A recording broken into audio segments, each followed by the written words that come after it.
Boa noite a todos os presentes e aos amigos internautas. Sejam bem-vindos ao Centro Espírita Jesus de Nazaré. Hoje nossa leitura do Evangelho é na página 180, itens 6, 7, 8 e 9, capítulo 18.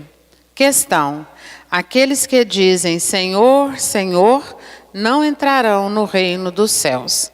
Em seguida, eu passarei a palavra aos amigos facilitadores, Márcio Torres e William Ferreira, que estarão comentando junto a nós o estudo de hoje, e lembrando a todos que aqui somos todos aprendizes e que a opinião de vocês é muito importante.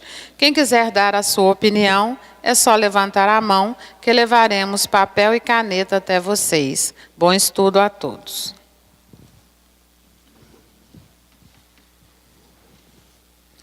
Aqueles que dizem Senhor, Senhor, não entrarão todos no reino dos céus.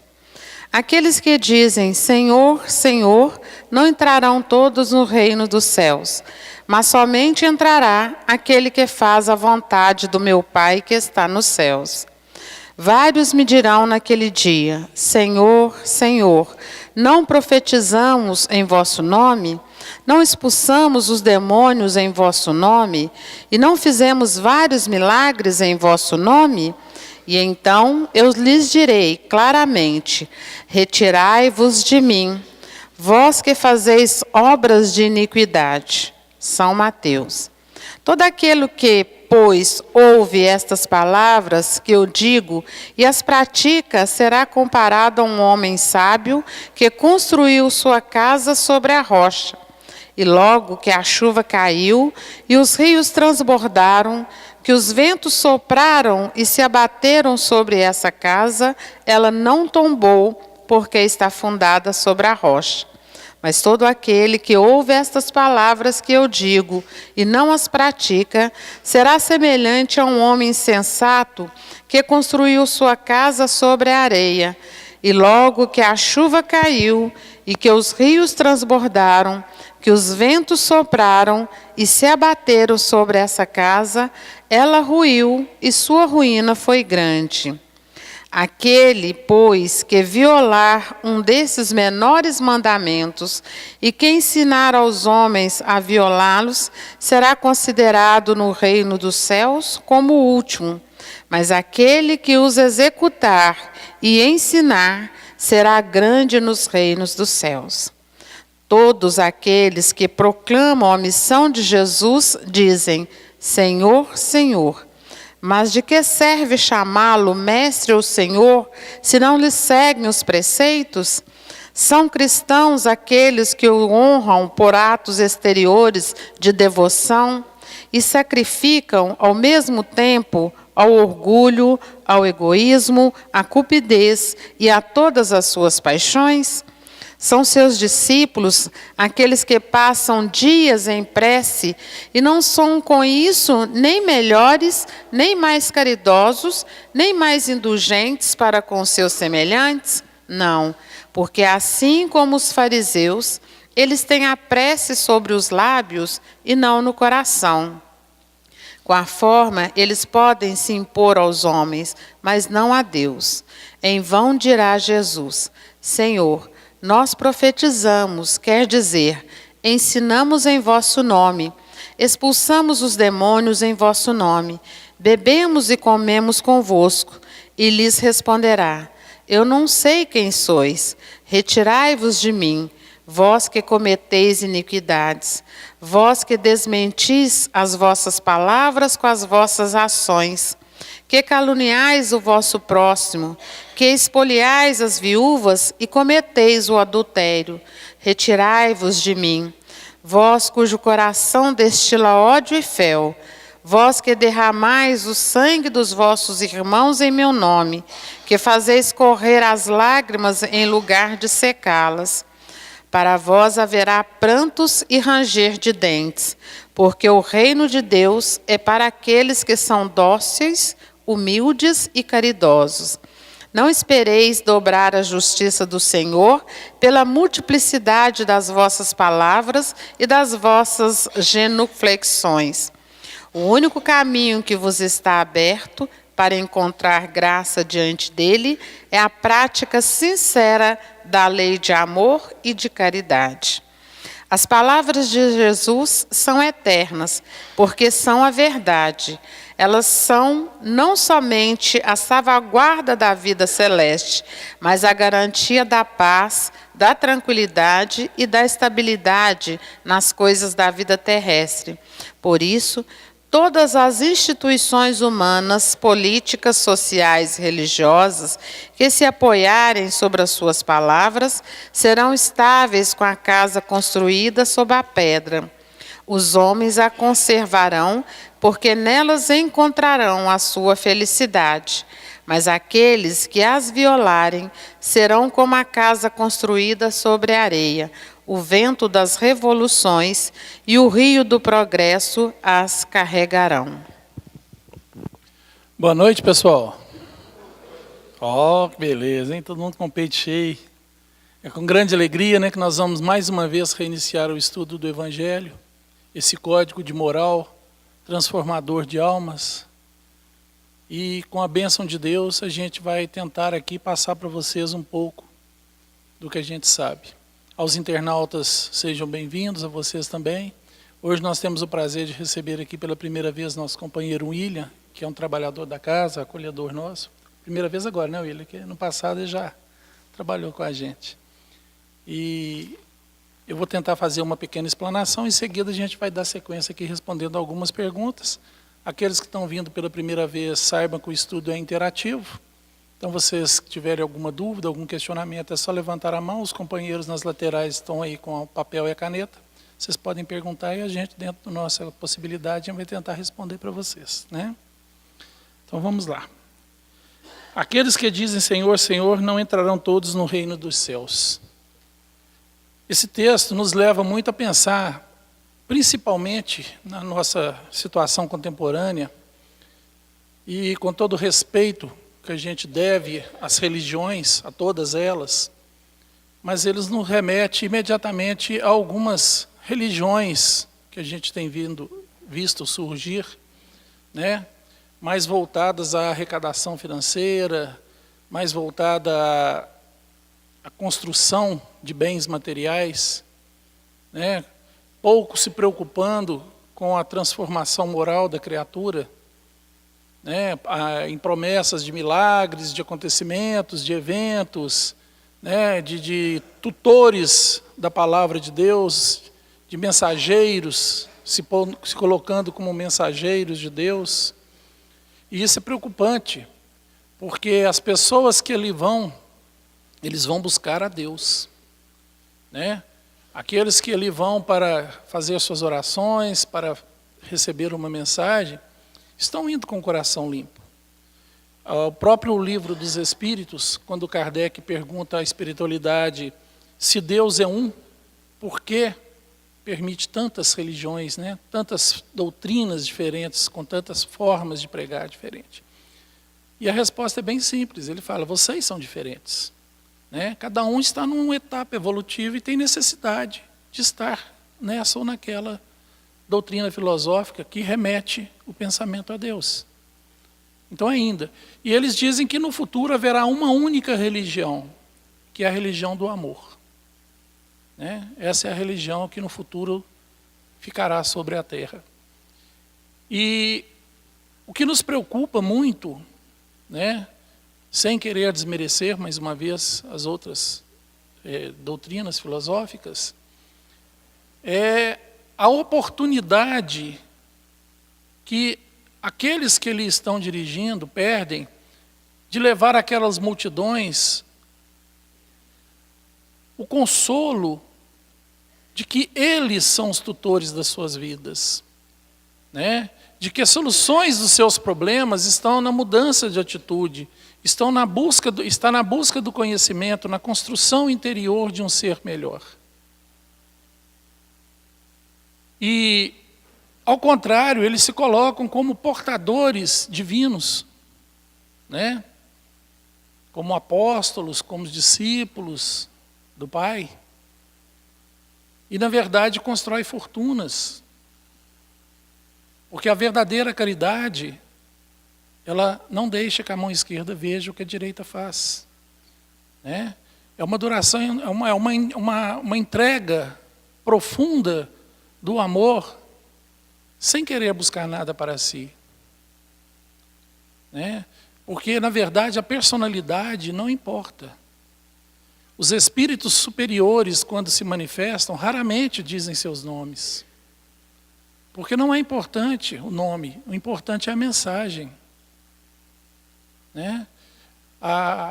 Nós que estamos aqui na frente, nós estamos aqui simplesmente porque alguém tinha que estar aqui. E no movimento espírita, como não há pastoril, não há clero, então são os voluntários que assumem a tarefa de passar para aqueles que chegam aquilo que já aprenderam.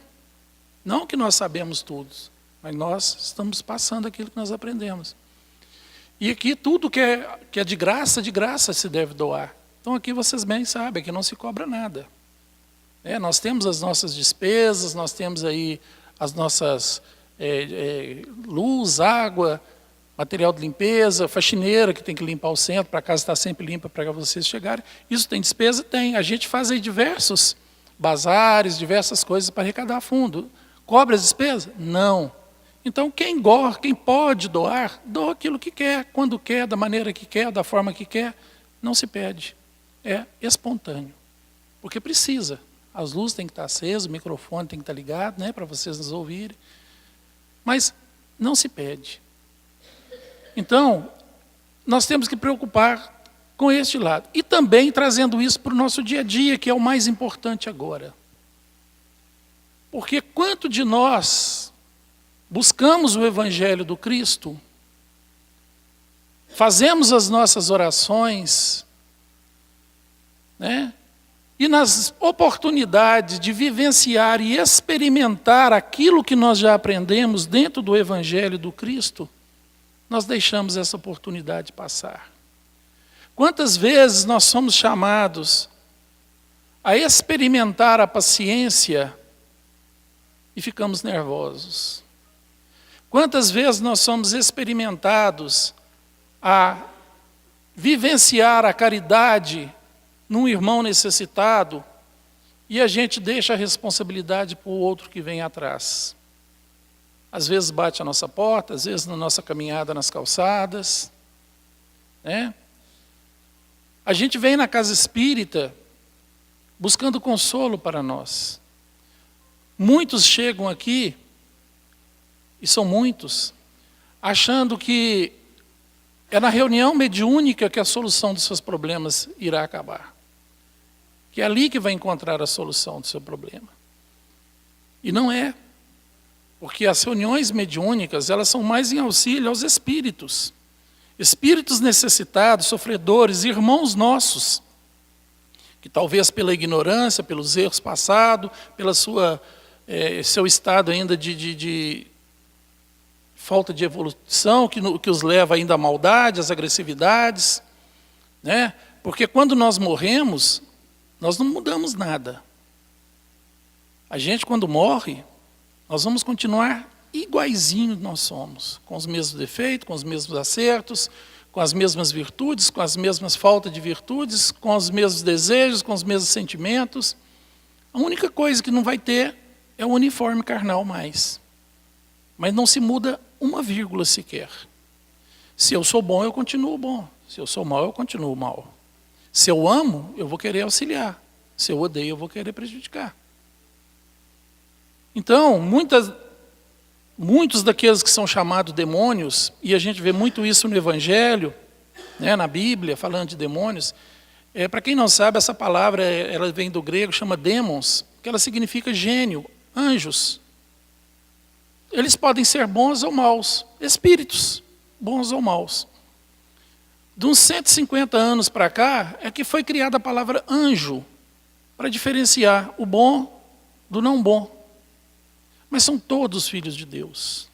Todos filhos amados de Deus. O pior criminoso, Deus tem para ele o mesmo amor que tem ao Cristo, nosso irmão maior. Porque Deus é Pai de amor e Deus não discrimina e não deixa ninguém para trás. Então as reuniões mediúnicas são para auxiliar esses irmãos infelizes que estão em zonas de choros e ranger de dente. Então as pessoas vêm aqui achando que vai achar a solução. Quantos passam pelo acolhimento fraterno e quando a gente fala para ele que a solução do problema dele está na mudança de comportamento, na mudança de atitude, na luta interior para vencer seus problemas, suas mazelas, seus defeitos, e a busca incessante do conhecimento e de novas virtudes, eles deixam. Porque não quer. É mais fácil na outra religião, onde se reza 2 Pai Nosso, 3 Ave Maria, onde o pastor chega lá e faz um trabalho lá com ele lá e ele já fica bom. Ou nas igrejas afro, que fazem ali, né, seus despachos, e faz a queima-pólvora ali e tal, e eles acham que ali está solucionado os seus problemas, e não está. Não está. Porque quando a pessoa vem aqui na casa espírita, aqueles que os acompanham são atendidos. Mas se não há nele uma mudança de comportamento, outros lá fora estão aguardando. Se eu tenho tendência ao vício, ao álcool, ao cigarro, as coisas não boas, existem espíritos também ligados a isso, que vão se aproximar também por simpatia, afinidade. Então quem atrai essas criaturas para junto de mim sou eu. Então não adianta eu achar que vindo à casa espírita, ou indo numa igreja católica e sendo o melhor católico daquela igreja, ou indo numa igreja evangélica e sendo o melhor evangélico daquela igreja, ou indo na seita isso ou aquilo e sendo o melhor daquela seita, que vai mudar a minha vida e que a hora que eu chegar no céu eu vou falar, Senhor, eu li o seu evangelho, eu estudei, fiz a minha parte, mas aí na hora que for perguntar, o que você fez para ser o próximo? Ah, Senhor, eu não fiz mal a ninguém.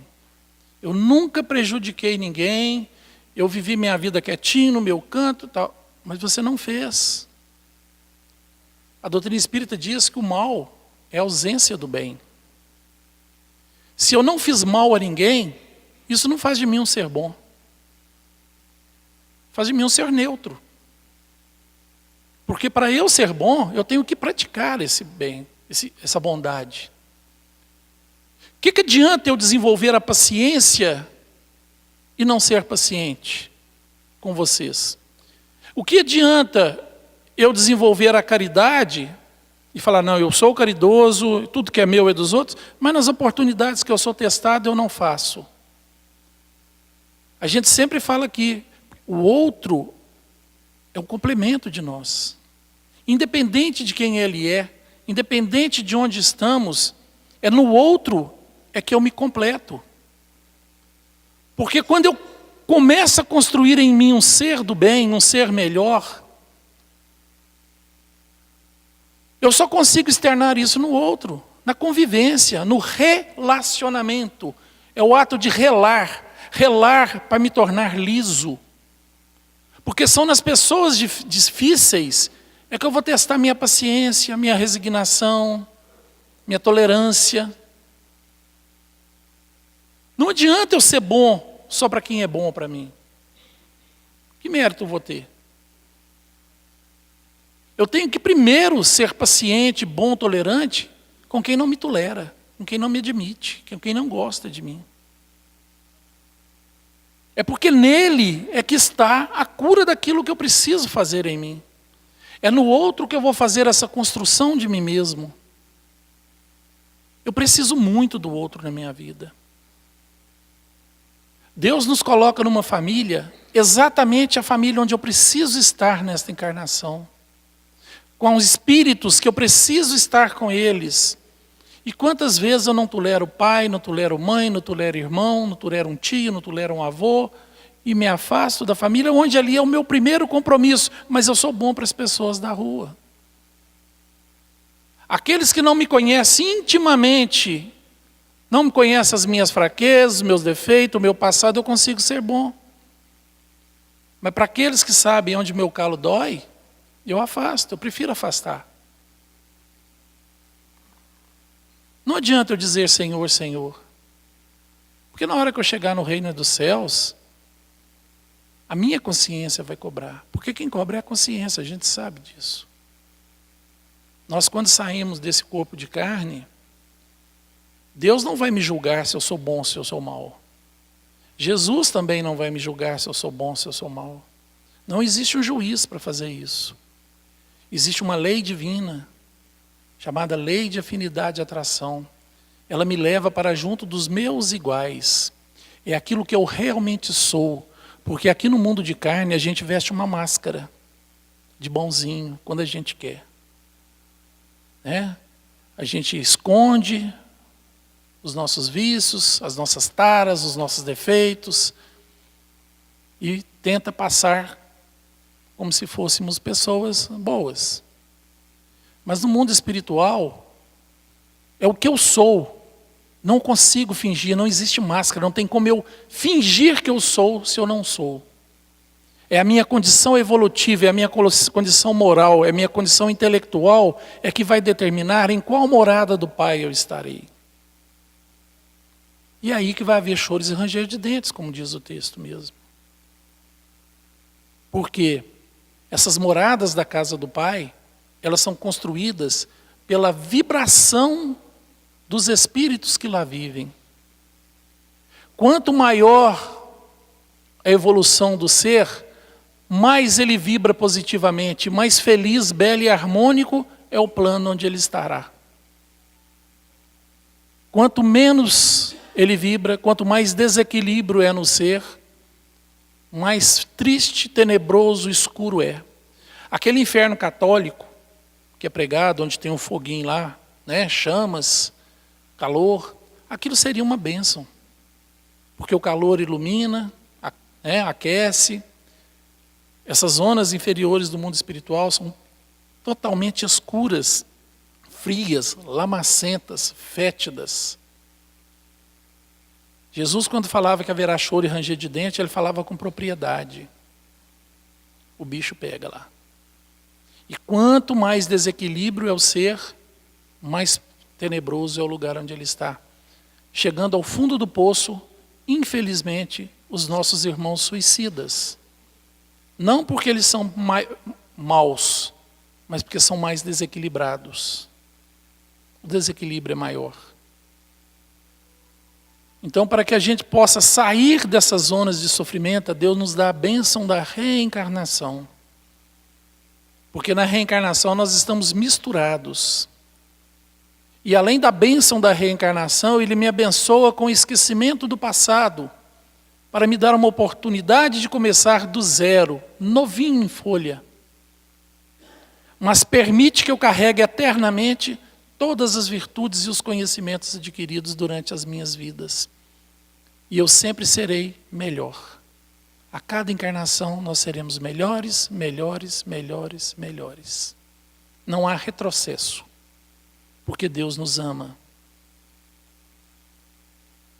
Ele não me condena pelos meus erros passados, porque a lei de causa e efeito, ela vai me cobrar. Tudo aquilo que eu plantei eu vou ter que colher.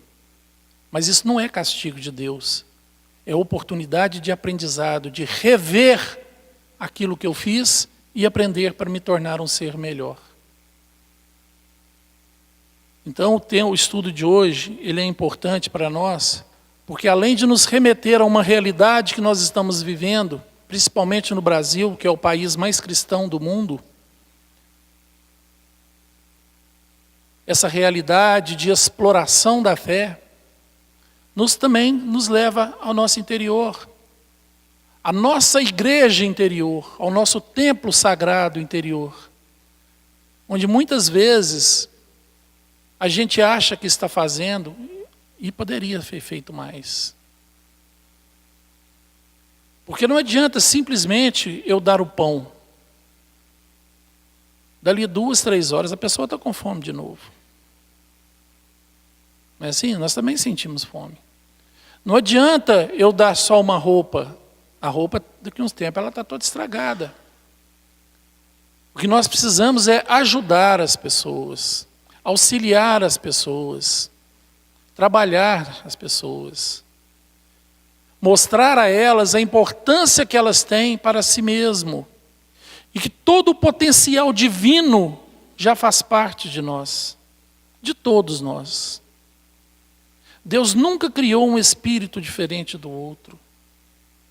A proporção que Deus deu é igual a todos. Tudo aquilo que eu preciso para a minha imortalidade foi me dado na criação.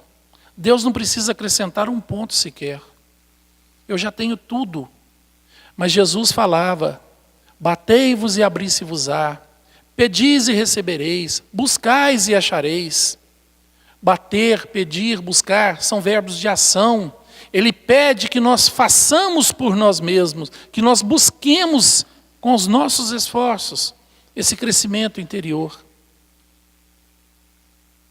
E eu vou receber porque já me pertence, já é meu. Já é meu. Não é que Deus espera que eu me humilhe para que Ele me dê. Ó, Senhor, eu estou precisando, Ele sabe. Ele sabe, antes mesmo de eu precisar, Ele já sabia que eu ia precisar. Mas Ele já havia me dado. Mas se eu não andar e buscar aquilo que já me pertence, essa força interior que já pertence a mim, esse equilíbrio mental que todos nós precisamos ter, adquirindo virtudes e conhecimentos, as coisas não vêm.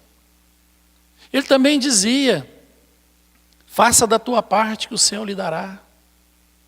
Me dará porque já deu. Mas eu tenho que fazer a minha parte. Não adianta eu ficar parado de braços cruzados. E a melhor forma de conquistar tudo isso é fazendo pelos meus irmãos. É fazer ao outro aquilo que eu gostaria que os outros me fizessem. Fazer, não é desejar, não. A gente às vezes escuta a pessoa falando: eu tenho que desejar para o outro aquilo que os outros me desejam. Desejar é muito fácil, é cômodo. Eu cruzo os braços e só desejo.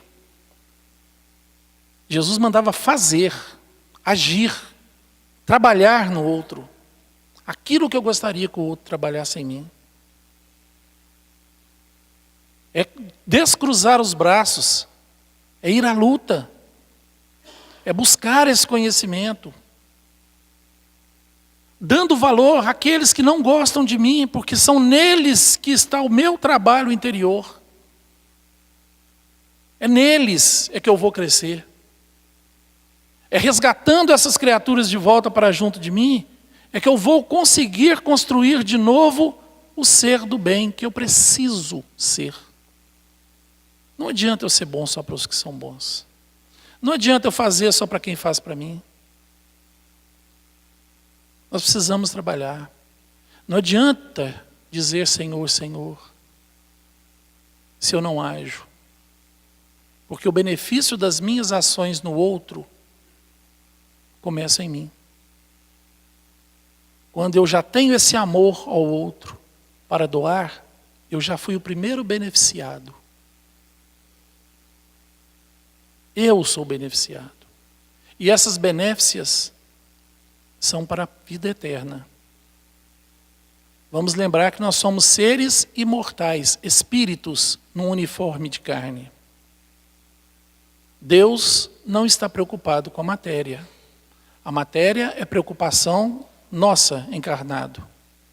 Meu corpo, quem cuida dele sou eu. O meu trabalho, quem busca sou eu. O esforço que eu empenho para adquirir as minhas coisas materiais, sou eu. Deus não interfere. Deus não delega a um e a outro mais ou menos. Isso é coisa nossa. O uniforme, para Deus não tem valor. Ele quer que nós continuemos nele. Quanto mais tempo eu passar nesse uniforme carnal, mais oportunidade de trabalhar o ser em mim eu terei. Então é importante manter a vitalidade física, com o nosso esforço. Mas não acha que Deus está preocupado, que não está. É a mesma coisa de vocês comprar um uniforme para o filho, para ele ir para a escola, e ficar preocupado se o uniforme vai sujar ou rasgar. E não preocupar com o menino. Você acha que Deus está preocupado com o nosso corpo? Ou com nós, espíritos imortais que somos? Deus não quer saber se o meu uniforme está rasgando, se já está na hora de jogar fora, se vai durar mais 1 ano, 2 anos ou 10 anos. Deus não preocupa com isso. Esse uniforme é só mais um de tantos outros que eu já tive. Ele quer sempre o melhor para mim. Mas Ele deixa na minha mão a construção da minha vida. A obrigação é minha. Tá? Vamos lá, William.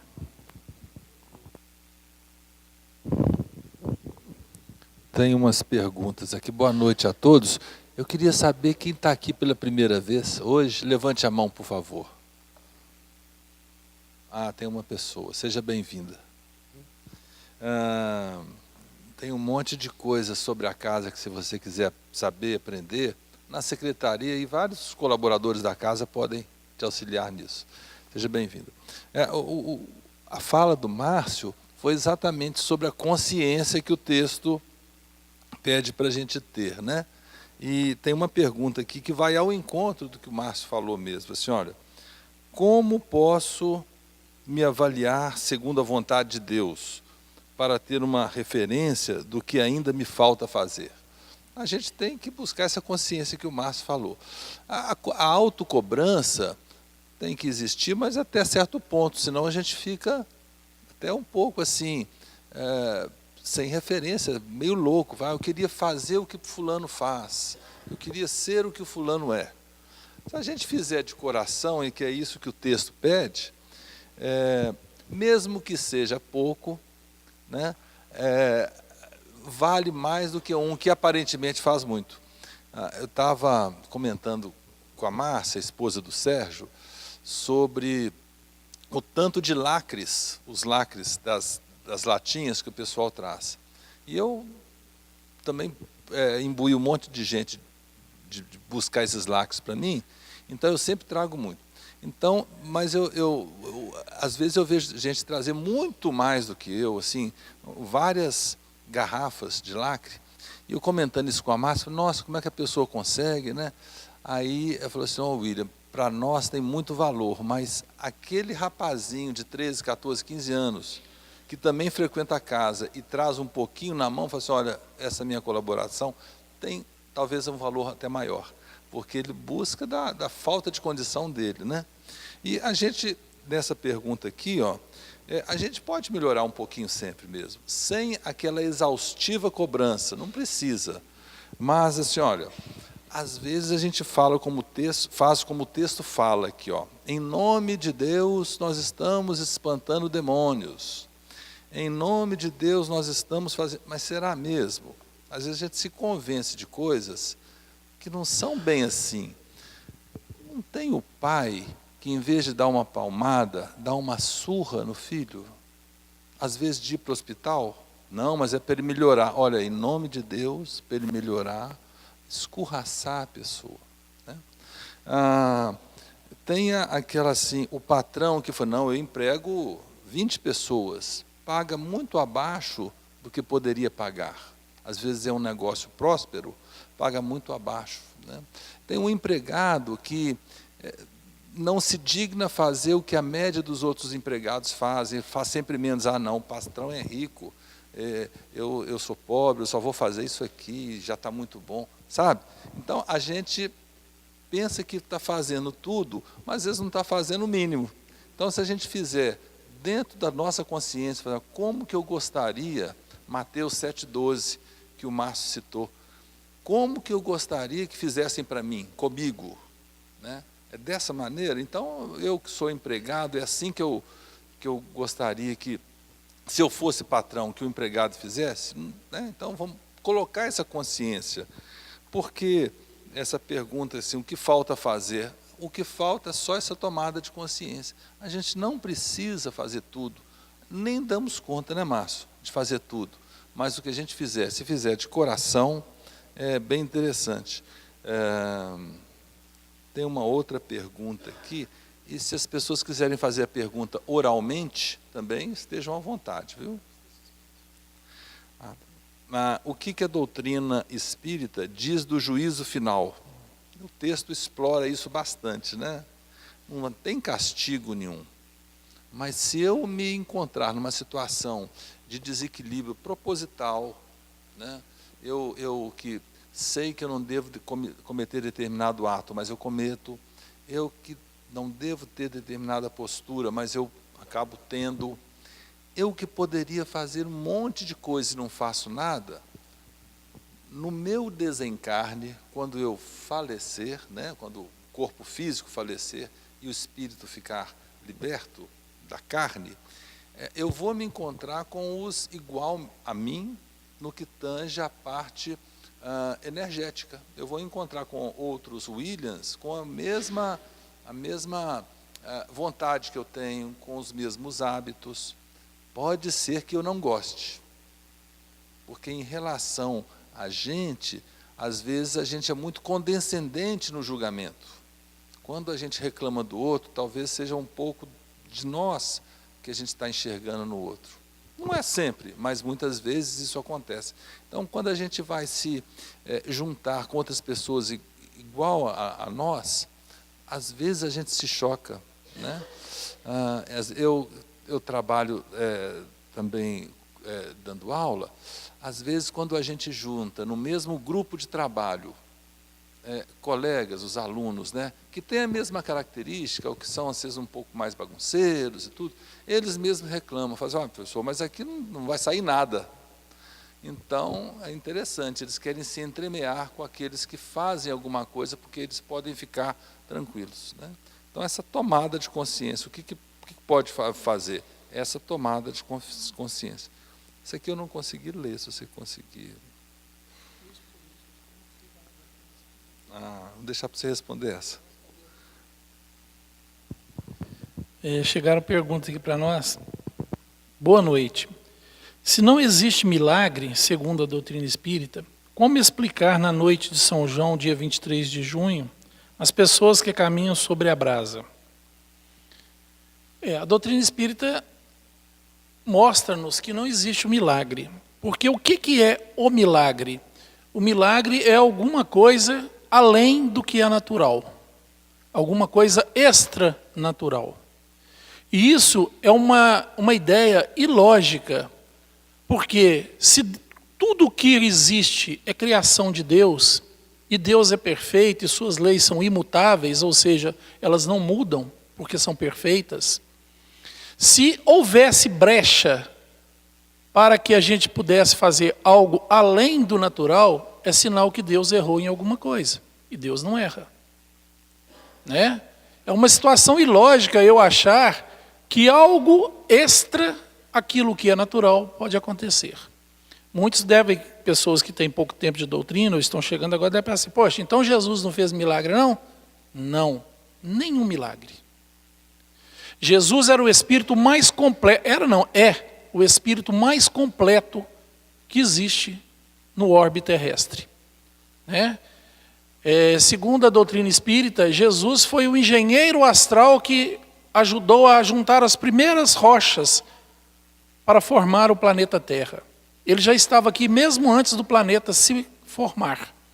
Ele e sua equipe trabalhando na construção do globo terrestre para receber esses 30 bilhões de almas. Né? Nós somos hoje 7,5 bilhões encarnados, existe 22,5 bilhões no mundo espiritual, esperando a sua oportunidade de voltar. É uma turma grande para o Cristo tomar conta. Só que Jesus era um espírito completo, ele já conhecia, ele já tinha todas as virtudes, tinha todo o conhecimento de todas as ciências, e Jesus sabia, até mesmo com a força mental, a manipular as células, coisas que a ciência faz hoje em laboratório. Né? Com muito esforço, com muito maquinário, Jesus fazia aquilo mentalmente.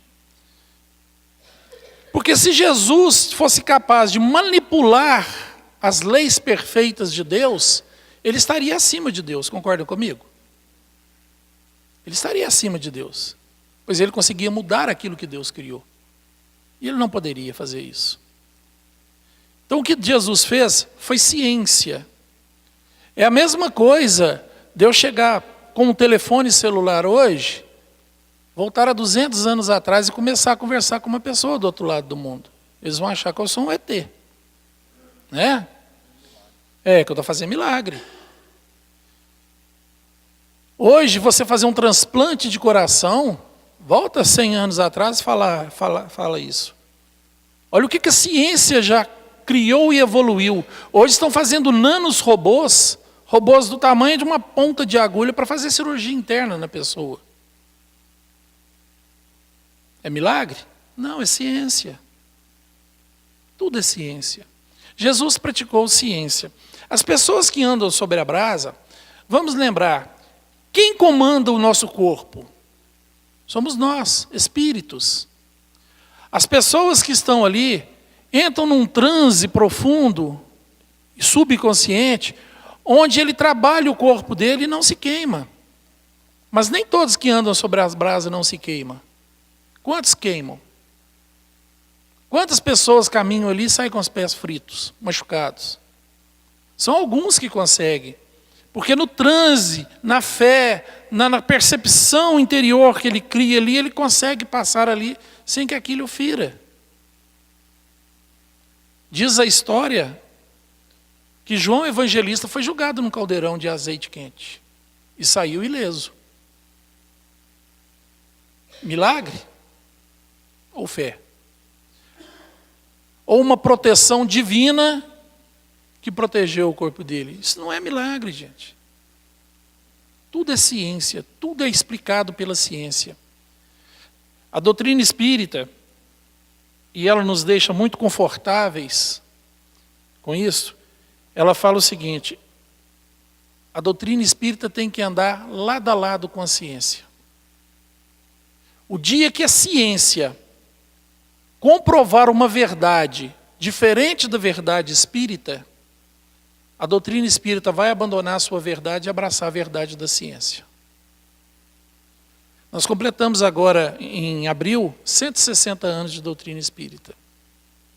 E o que vem acontecendo ao longo desses 60 anos? A ciência vem comprovando o que a doutrina espírita já falava, está invertido. Isso nos deixa numa situação de conforto muito grande, por sabermos que estamos no lugar certo. Nós estamos numa doutrina certa. Porque a verdade é que a ciência é que está descobrindo aquilo que nós já estamos falando há 160 anos. Para quem conhece física quântica, os físicos, as pessoas que trabalham com isso, gente, é a mesma coisa de você ler os livros espíritas.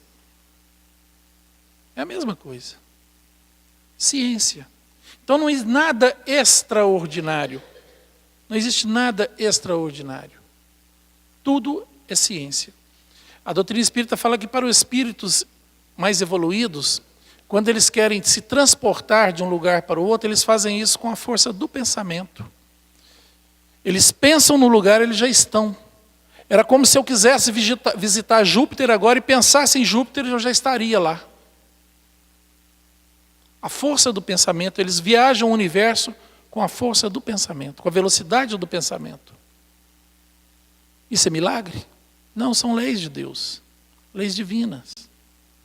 São leis que nós ainda não conhecemos, que nós ainda não descobrimos, mas nós estamos caminhando para isso. Ok? Vai lá, William.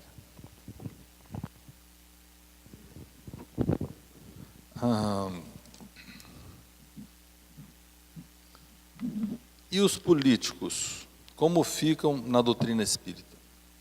A gente tem muito autocobrança, como eu falei para vocês, né? Mas nem todo mundo tem. Muitas pessoas cometem um monte de coisas, alguns se arrependem, outros não, né?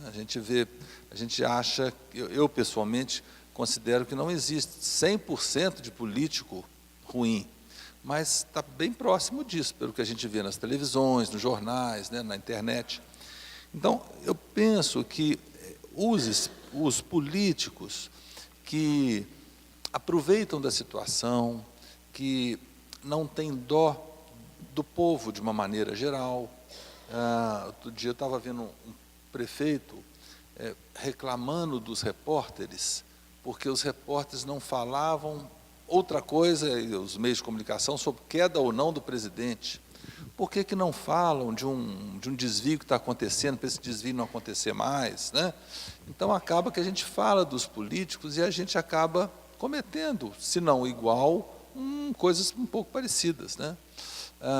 Esses desvios que ocorrem com os políticos,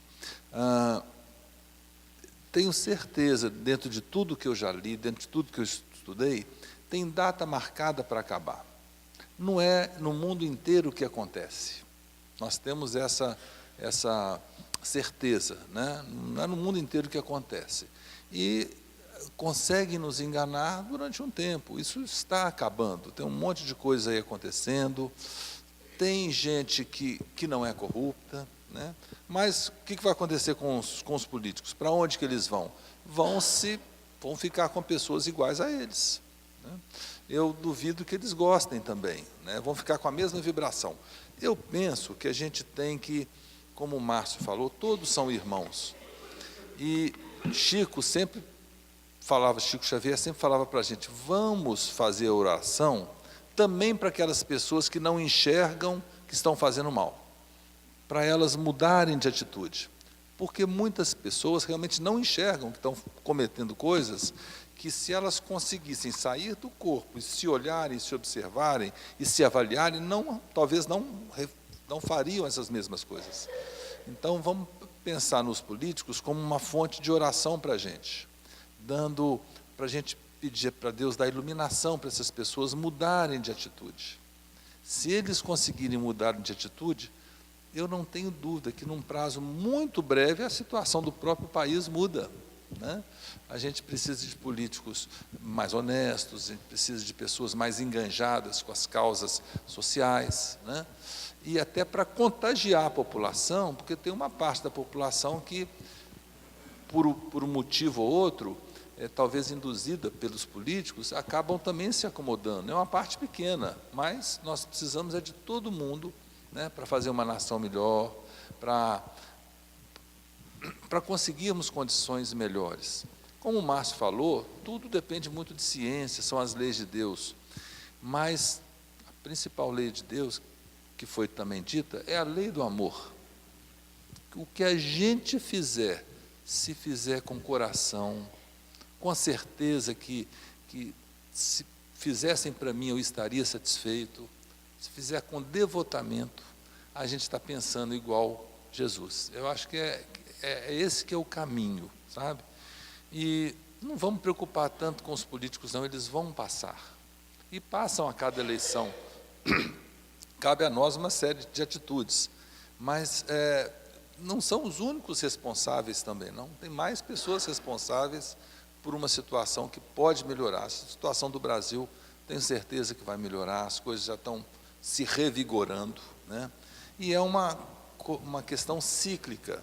Nós já chegamos basicamente no fundo do poço, a tendência agora é só melhorar. A gente precisa não só acreditar nisso, mas, como diz o Márcio, pegar com as mãos para fazer, não só pensar, mas fazer para que as coisas melhorem. E penso que a gente, às vezes, fica juntando uma raiva contra os políticos, desejando mal para eles. Nós estamos fazendo mal para nós próprios. E o mal que a gente desejar para eles, se acontecer, não vai resolver os problemas todos, né? Então, a gente tem que, em vez de desejar o mal, vamos desejar o bem, no sentido de eles mudarem de atitude, né? E a oração é um grande instrumento para isso, né? Pegando um gancho nessa pergunta aí, é até importante, porque daqui a um ano nós estaremos em plena campanha para eleger presidente, governador, prefeito, deputados, né? Prefeito ainda não. A política não é ruim, gente. A política é necessária em nossas vidas. É através da política que desenvolve-se a saúde, pavimentação de rua, esgoto, né, saneamento para nossas vidas, as construções das nossas vias, das nossas pontes, as estradas. O problema é a politicagem que é feito, porque a política é boa, a politicagem é mal. E a politicagem, ela é praticada por políticos ruins. E de quem que é a culpa? É nossa. Somos nós que votamos, somos nós que os colocamos. Nós vendemos nosso voto por uma cesta básica, por um favor, por ser amigo, por ter um parente que vai ser beneficiado com isso ou aquilo. Nós não olhamos o passado da criatura. A gente escolhe nosso candidato porque está na mídia, é conhecido, é famoso, alguém me indicou, mas a gente não procura saber quem que é essa pessoa. E o voto, aquele voto que a gente vai lá na urnazinha e bota o nosso dedinho lá, é uma procuração de pleno poder que eu estou dando para que ele me represente e faça o que quiser com o meu futuro e com a minha vida. O voto é isso. É uma procuração para que ele possa fazer por mim. E se eu vendo o meu voto, eu não posso cobrar dele. Como é que eu vou cobrar dele uma coisa que eu vendi? Aí ele faz o que ele quer. Ele vai desviar, ele vai fazer, vai enriquecer, vai tirar dinheiro da saúde, da educação, né? Vai deixar as crianças à míngua, vai deixar os idosos à míngua.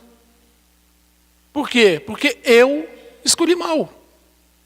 Então, nas próximas eleições que estão se aproximando aí agora, antes de escolher nosso candidato, vamos fazer uma pesquisa sobre a vida dessa criatura.